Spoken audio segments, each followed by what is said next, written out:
도심 한복판 짓다 만 회색빛 콘크리트 구조물이 을씨년스럽게 서 있습니다. 하늘을 찌를 듯 솟아오르던 타워 크레인은 멈춰 선지 오래고 현장을 오가던 덤프트럭의 굉음 대신 무거운 침묵만이 감돌고 있습니다. 한때 대한민국 경제 성장의 엔진이자 욕망의 상징이었던 건설 현장들이 이제는 아무도 거들떠보지 않는 거대한 빚의 무덤으로 변해가고 있습니다. 우리는 지난 수년간 부동산 불패라는 신화에 취해 있었습니다. 아파트를 짓기만 하면 팔려나갔고 땅을 파기만 하면 돈이 모였습니다. 그러나 그 화려한 잔치 뒤편에서 금융 시스템의 가장 약한 고리인 프로젝트 파이낸싱, 즉 PF 대출은 조용히 그리고 아주 거대하게 골마가고 있었습니다. 이것은 단순한 공사 중단이 아닙니다. 대한민국 경제를 지탱하던 거대한 축이 무너져 내릴 수 있다는 불길한 전조입니다. 지금 한국 경제에는 보이지 않는 시한폭탄이 똑딱거리고 있습니다. 저금리와 풍부한 유동성이 만들어낸 모래성 위에 쌓아 올린 PF 대출 잔액은 이미 위험 수위를 넘었습니다. 사업성보다는 미래에 들어올 분양 수익만을 담보로 돈을 빌려주는 이 독특한 금융 기법은 경기가 좋을 때는 레버리지 효과를 극대화하는 마법의 지팡이였습니다. 하지만 금리가 치솟고 자금 시장이 얼어붙는 순간 그것은 기업의 목을 조르는 흉기로 돌변했습니다. 브릿지론에서 본 PF로 넘어가지 못한 사업장들은 만기 연장을 위해 울며 겨자 먹기로 고금리 사채 시장을 기웃거리고 금융권은 대출 회수가 불가능할지 모른다는 공포에 질려 지갑을 닫아버렸습니다. 소위 돈맥경화라 불리는 유동성 위기가 건설업계를 넘어 금융권 전체로 전이될 준비를 하고 있는 것입니다. 우리는 이미 1997년 IMF 외환위기와 2008년 글로벌 금융위기를 통해 시스템 리스크가 현실화되었을 때 어떤 비극이 벌어지는지 뼈저리게 경험했습니다. 하지만 지금 다가오는 위기는 과거와는 또 다른 양상을 띠고 있습니다. 단순히 개별 기업의 방만 경영이나 일시적인 자금 부족의 문제가 아닙니다. 전 세계적인 고금리 기조, 원자재 가격 상승, 그리고 부동산 시장의 구조적 침체가 맞물린 복합 위기입니다. 지방의 중소건설사들은 이미 하나둘씩 법정 관리를 신청하며 쓰러지고 있습니다. 사람들은 묻습니다. 과연 대형 건설사는 안전한가? 그리고 내 돈을 맡긴 저축은행과 증권사는 무사한가? 불행하게도 이 질문에 대해 그 누구도 그렇다 라고 자신 있게 대답하지 못하는 것이 지금의 현실입니다. 이 다큐멘터리는 단순히 공포를 조장하기 위함이 아닙니다. 덮어두고 외면하기에는 너무나 커져버린 이 부실의 뇌관을 정밀하게 해부하려는 시도입니다. 터지지 않은 폭탄 부동산 PF 위기가 최악의 경우 어떤 시나리오로 전개될 수 있는지, 그리고 그것이 건설사의 연쇄 부도를 넘어 우리 경제와 당신의 삶에 어떤 파장을 미칠지 냉정하게 직시해야 합니다.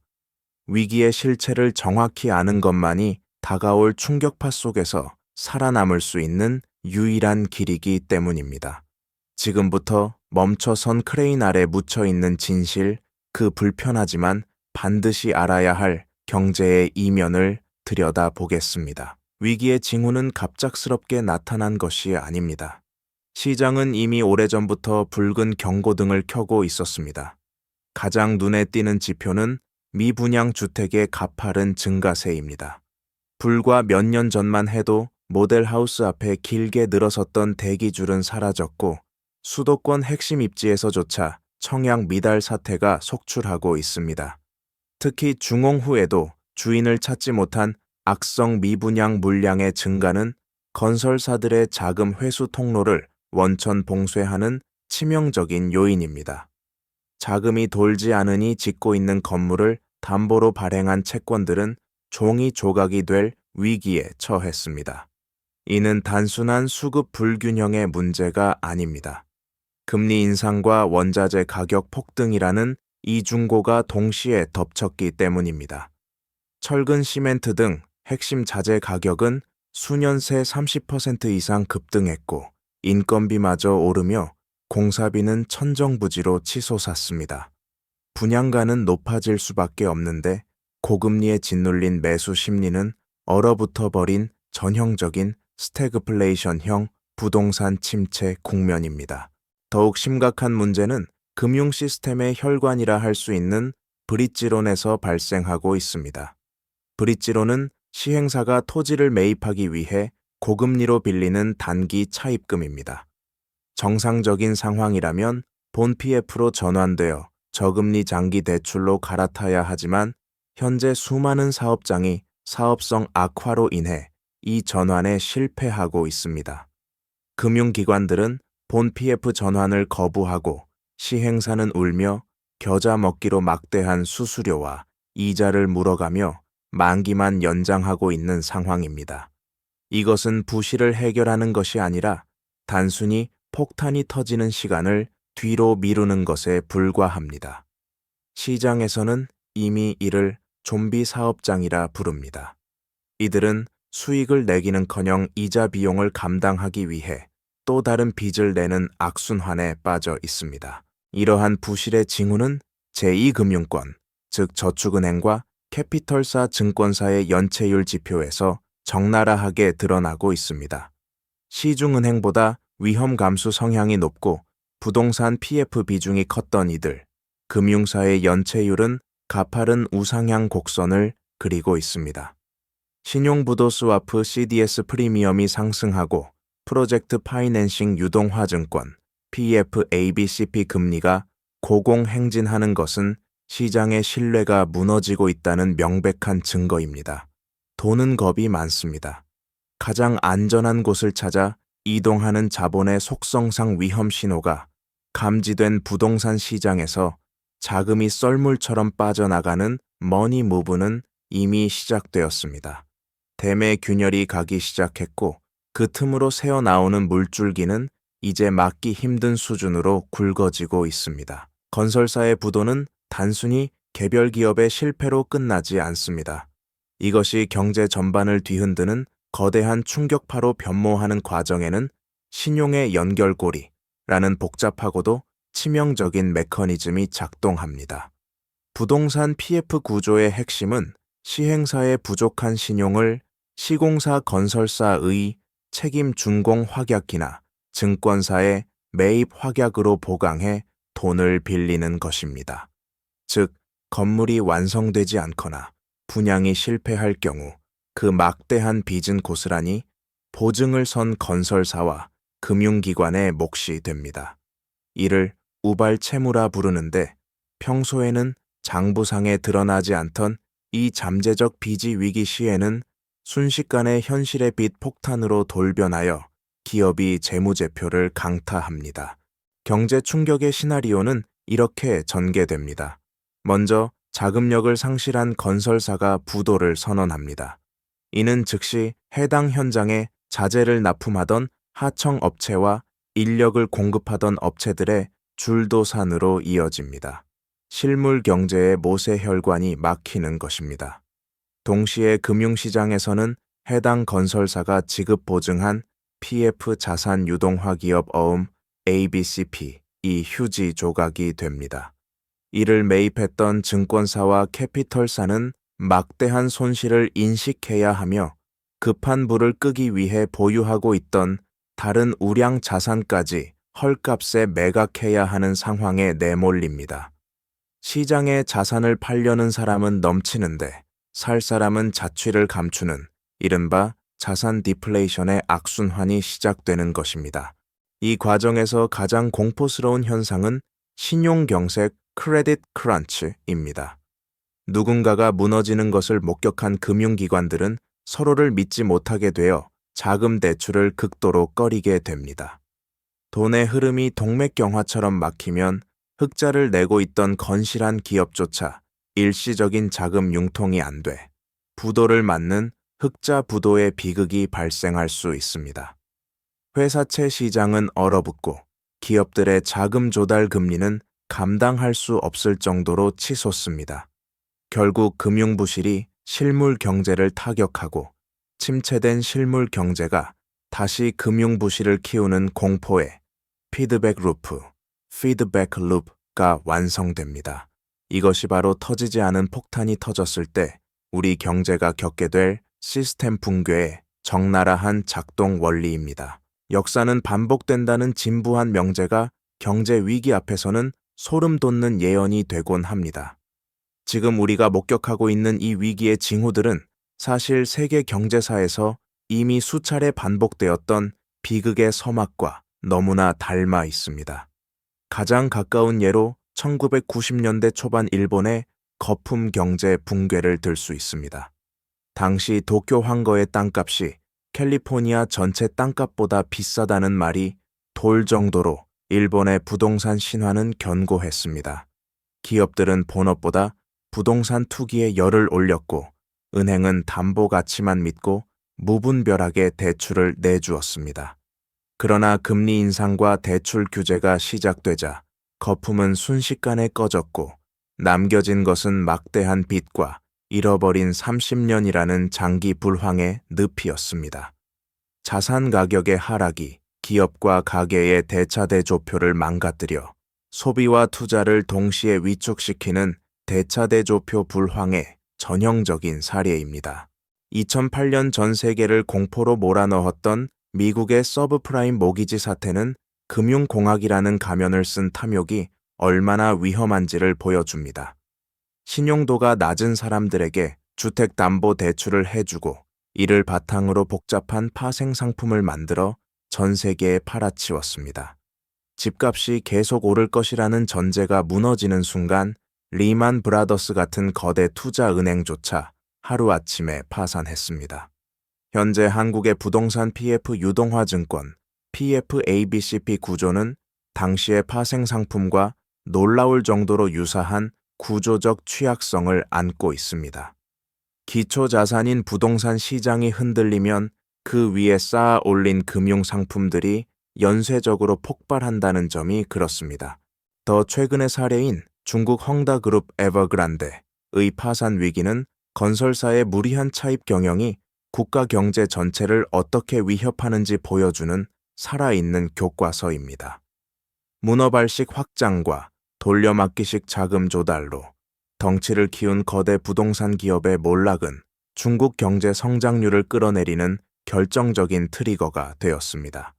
베네수엘라나 아르헨티나 같은 신흥국들이 겪은 위기와는 결이 다르지만 과도한 부채와 부동산 의존도가 높은 경제 구조가 외부 충격에 얼마나 취약한지를 증명한다는 점에서는 궤를 같이 합니다. 이 모든 글로벌 사례들이 우리에게 보내는 경고는 명확합니다. 빚으로 쌓아 올린 성장은 반드시 대가를 치른다는 것입니다. 그리고 지금 한국 경제는 그 대가를 치를 차례가 다가오고 있는지 모릅니다. 부동산 PF발 위기가 금융권의 차트 위에서 벌어지는 그들만의 리그라고 생각한다면 그것은 치명적인 오판입니다. 건설업은 대한민국 국내 총생산 GDP의 약 15%를 차지하고 고용 유발 개수가 타 산업 대비 월등히 높은 거대 산업입니다.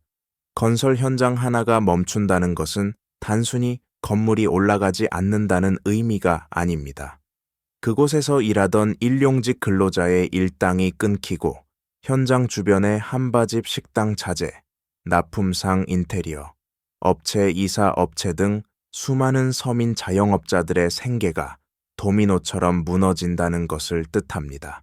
이른바 낙수 효과는 사라지고 위에서 떨어진 돌덩이가 아래쪽의 가장 취약한 계층부터 부수는 낙석 효과만이 남게 되는 것입니다. 실물 경기의 최전선인 건설 경기의 붕괴는 곧 내수 시장 전체의 급격한 위축으로 이어질 수밖에 없습니다. 더욱 무서운 것은 부동산 가격 하락이 불러올 네 자산 효과, Negative Wealth Effect입니다. 대한민국 가계 자산의 70% 이상은 부동산에 묶여 있습니다. 아파트 가격이 하락하면 사람들은 실제 소득이 줄어들지 않았더라도 자신이 가난해졌다고 느끼며 지갑을 닫아버립니다. 이미 고물가와 고금리로 얇아진 지갑이 집값 하락이라는 심리적 공포까지 만나면 소비는 빙하기처럼 얼어붙습니다. 소비가 줄면 기업 실적이 악화되고 이는 다시 고용 불안을 야기하는 악순환의 고리가 완성됩니다. 800조 원을 넘어선 가계부채는 이 악순환을 가속하는 기폭제입니다. 영끌 영혼까지 끌어모아 대출로 집을 산 청년들과 노후 자금을 부동산에 묻어둔 은퇴자들은 금리는 오르고 집값은 떨어지는 진퇴양난 속에서 하우스 푸어로 전락할 위기에 처해 있습니다. 금융권이 PF 부실을 메우기 위해 자금줄을 조이는 현상, 즉 신용경색이 일반 기업과 가계로 전이되는 과정 또한 한국 경제의 치명타가 될 것입니다.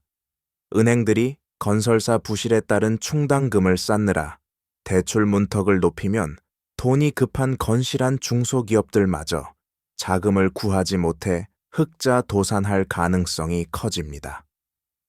1997년 외환위기가 대기업 중심의 위기였다면 이번 PF 위기는 건설사, 금융사, 자영업자, 그리고 가게까지 모든 경제 주체가 얽혀있는 복합 골절과도 같습니다. 치료는 훨씬 어렵고 고통의 시간은 더 길어질 수 있습니다.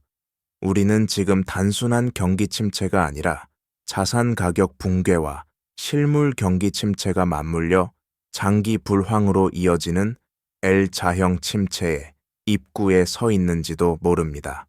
정부와 한국은행 그리고 금융당국은 지금 거대한 딜레마의 미로 속에 갇혀 있습니다. 한 손에는 물가 안정이라는 방패를, 다른 한 손에는 금융 시스템 안정이라는 창을 들고 있지만 이 둘은 현재 상황에서 양립하기 어려운 모순된 목표이기 때문입니다. 치솟는 물가를 잡고 한미 금리 역전차를 방어하기 위해서는 긴축의 고삐를 죄어야 하지만 금리를 올리는 순간 한계 상황에 몰린 부동산 PF 현장들은 추풍 낙엽처럼 쓰러질 것이 자명합니다. 반대로 PF 시장의 붕괴를 막기 위해 유동성을 공급하고 금리를 억누른다면 물가는 통제 불능 상태가 되고 환율은 급등하여 또 다른 형태의 경제 위기를 불러올 것입니다. 그야말로 진퇴양난 바둑으로 치면 꼼짝달싹할 수 없는 외통수에 걸린 형국입니다. 지금까지 정부의 대응은 심폐소생술에 가까웠습니다. 채권시장 안정펀드를 재가동하고 주택도시보증공사 HUG의 보증 한도를 늘려주며 둔촌주공 재건축 같은 상징적인 대형 사업장의 부도를 막기 위해 전방위적인 지원을 쏟아부었습니다. 1.3 부동산 대책을 통해 규제 지역을 대거 해제한 것 역시 부동산 경착륙을 막기 위한 고육지책이었습니다. 하지만 이러한 조치들은 급한 불을 끄는 소방수 역할은 할 수 있을지언정 이미 식어버린 시장의 온기를 되살리거나 부실의 근본 원인을 제거하는 외과 수술이 되지는 못하고 있습니다. 시장은 이것을 시간 벌기로 인식할 뿐 리스크가 해소되었다고 믿지 않습니다. 이 지점에서 우리는 불편하지만 반드시 짚고 넘어가야 할 도덕적 해이, 모럴 하자드의 문제를 마주하게 됩니다. 호황기에는 수천억 원의 수익을 올리며 성과급 잔치를 벌였던 건설사와 금융사들이 위기가 닥치자 우리가 무너지면 국가 경제가 위험하다는 논리를 앞세워 국민의 혈세나 다름없는 공적 자금 지원을 요구하고 있습니다. 이익은 사유화하고 손실은 사회화한다는 비판이 뼈아프게 다가오는 대목입니다. 그러나 당국이 딜레마에 빠지는 이유는 썩은 살을 도려내려다 자칫 건강한 뼈와 근육까지 다치게 할 수 있다는 시스템 리스크 전이에 대한 공포 때문입니다. 결국 앞으로의 정책 방향은 냉혹한 옥석 가리기가 될 수밖에 없습니다.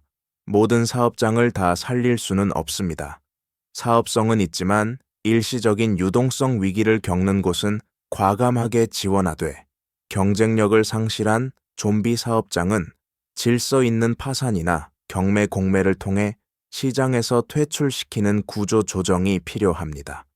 한국자산관리공사 캠코를 통한 부실 채권 매입, 즉 배드뱅크의 역할이 중요해지는 시점입니다. 환자가 고통스러워한다고 해서 수술을 미루면 결국 생명을 잃게 됩니다. 지금은 진통제가 아닌 메스를 들어야 할 결정적 시간입니다. 거대한 파도가 밀려오고 있을 때 가장 현명한 생존법은 무모하게 파도에 맞서 헤엄치는 것이 아니라 단단한 고지대로 피신해 폭풍우가 지나가기를 기다리는 인내심입니다. 부채의 시대가 저물고 고금리의 시대가 도래한 지금 개인에게 요구되는 제1의 덕목은 바로 현금 흐름의 수성과 방어적 투자입니다. 지난 수년간 우리를 지배했던 벼락거지가 될 수 있다는 포모 증후군은 이제 잊어야 합니다. 지금은 수익률을 좇을 때가 아니라 원금을 지키고 생존을 도모해야 하는 시기입니다. 현금이 쓰레기라던 말은 옛말이 되었고 다시금 현금이 왕, cash is king인 시대가 돌아왔습니다. 구체적인 첫 번째 생존 전략은 공격적인 deleveraging, 부채 축소입니다. 변동금리 대출을 안고 있다면 기대 수익률이 낮은 자산을 매각해서라도 빚의 규모를 줄이는 것이 그 어떤 고수익 상품에 투자하는 것보다 확실한 재테크입니다. 고금리 상황에서 이자는 복리의 마법이 아니라 복리의 저주로 작용합니다. 감당 가능한 수준으로 부채 비율을 낮춰놓지 않으면 자산 가격 하락기에 담보 가치 하락으로 인한 대출 상환 압박, 즉 마진콜의 공포를 맞닥뜨리게 될 수 있습니다. 두 번째는 위험 자산에 대한 검증입니다. 최근 증권사 창구에서는 연 80%대의 고금리를 주는 채권이나 CP 기업 어음가 불티나게 팔리고 있습니다. 하지만 명심하십시오. 금융시장에 공짜 점심은 없습니다. 금리가 높다는 것은 그만큼 부도 위험이 높다는 시장의 냉정한 평가가 반영된 것입니다. 특히 건설사 보증 확약이 포함된 파생 상품이나 신용 등급이 낮은 기업의 회사채는 신중하게 접근해야 합니다. 눈앞에 이제 현혹되어 소중한 원금을 잃는 우를 범해서는 안 됩니다. 예금자 보호가 되는 안전한 금융상품이나 국채와 같은 우량 자산 비중을 높여 포트폴리오의 방어력을 강화해야 합니다. 마지막으로 부동산 시장 진입을 노리는 실수요자라면 떨어지는 칼날을 잡으려 하지 말고 바닥을 확인하는 인내심을 가져야 합니다. 경매 시장의 낙찰 가율은 부동산 시장의 선행 지표 역할을 합니다. 이 지표가 충분히 하락하고 거래량이 바닥을 다지며 반등의 기미를 보일 때까지 준비된 현금을 쥐고 기다려야 합니다. 위기는 준비된 자에게는 기회입니다. IMF 때도 금융위기 때도 헐값에 나온 우량 자산을 매입해 부를 쌓은 이들은 항상 현금을 보유하고 기다릴 줄 알았던 사람들이었습니다. 지금은 움츠려야 할 때입니다.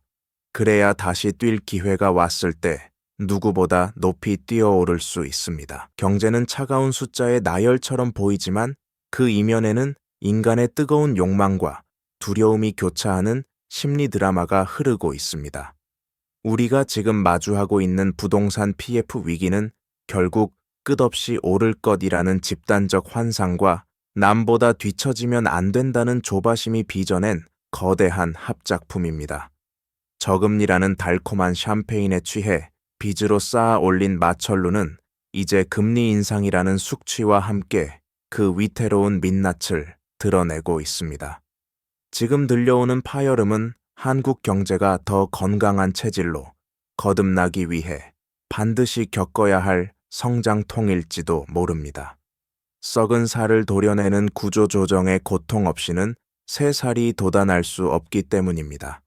우리는 지난 수십 년간 위기가 닥칠 때마다 빚으로 빚을 막는 미봉책으로 위기를 덮어왔지만 이제 더 이상 그 방식은 통하지 않는 임계점에 다다랐습니다.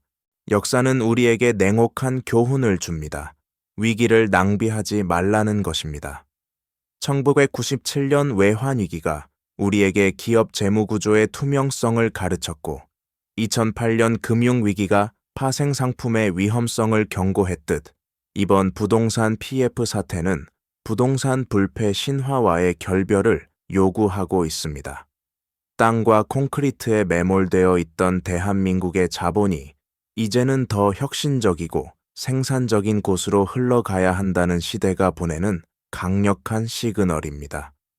건설 현장의 타워 크레인이 잠시 멈춘 이 시간은 우리가 그동안 무엇을 위해 그토록 높이 쌓아 올리려 했는지, 그리고 그 기반은 과연 단단했는지를 되돌아보는 성찰의 시간이 되어야 합니다.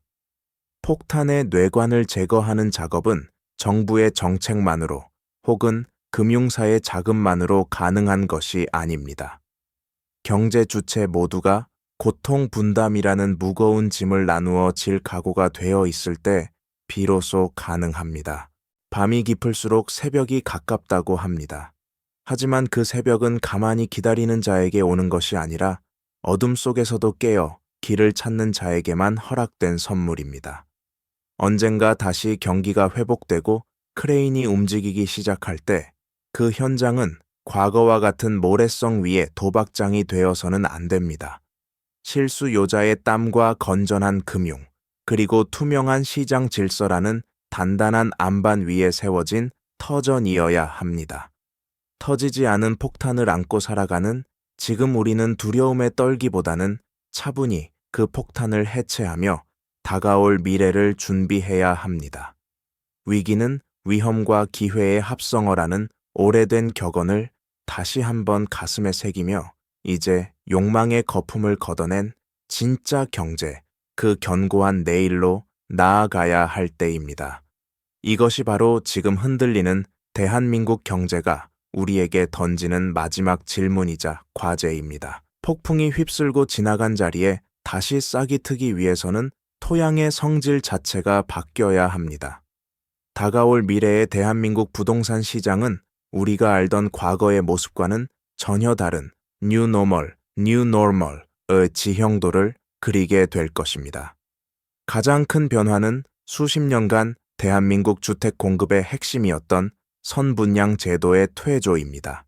짓지도 않은 건물을 믿고 수억 원을 맡기는 이 독특한 제도는 고성장 시대의 산물이었으나 신뢰가 무너진 시장에서는 더 이상 작동하기 어렵습니다.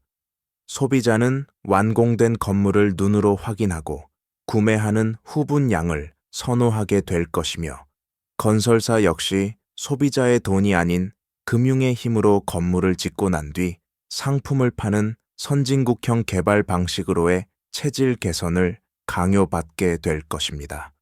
이는 자금력이 부족한 영세 시행사의 난립을 막고 재무 건전성이 확보된 대형 우량기업 위주로 시장이 재편되는 결과를 낳을 것입니다. 금융기법 또한 고도화될 것입니다. 단순히 토지를 담보로 돈을 빌려주는 원시적인 PF 대출 관행에서 벗어나 리츠, 리이티, 나 부동산 펀드와 같이 다수의 투자자로부터 자금을 조달하고 이익을 배당하는 지분 투자 방식이 활성화될 전망입니다. 이는 개발 이익을 소수가 독점하던 구조에서 리스크와 수익을 다수가 공유하는 투명한 구조로의 전환을 의미합니다. 금융기관의 심사 기준은 더욱 엄격해질 것이며 프로젝트의 사업성을 평가하는 전문 인력, 즉 디벨로퍼의 역량이 그 어느 때보다 중요해지는 시기가 도래합니다. 묻지마 투자가 통하던 시대는 끝났습니다. 철저한 데이터 분석과 미래 가치 평가만이 자본을 움직이는 유일한 열쇠가 될 것입니다. 우리의 주거 문화와 인식 또한 거대한 변곡점을 맞이할 것입니다.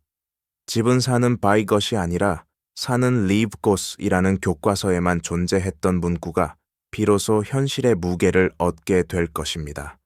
시세 차익을 노린 투기적 수요가 빠져나간 시장에는 실수요 중심의 안정적인 거래 관행이 자리 잡을 것이며 소유보다는 주거의 질과 편의성을 중시하는 임대주택 시장이 기업형 임대사업자를 중심으로 크게 성장할 가능성이 높습니다.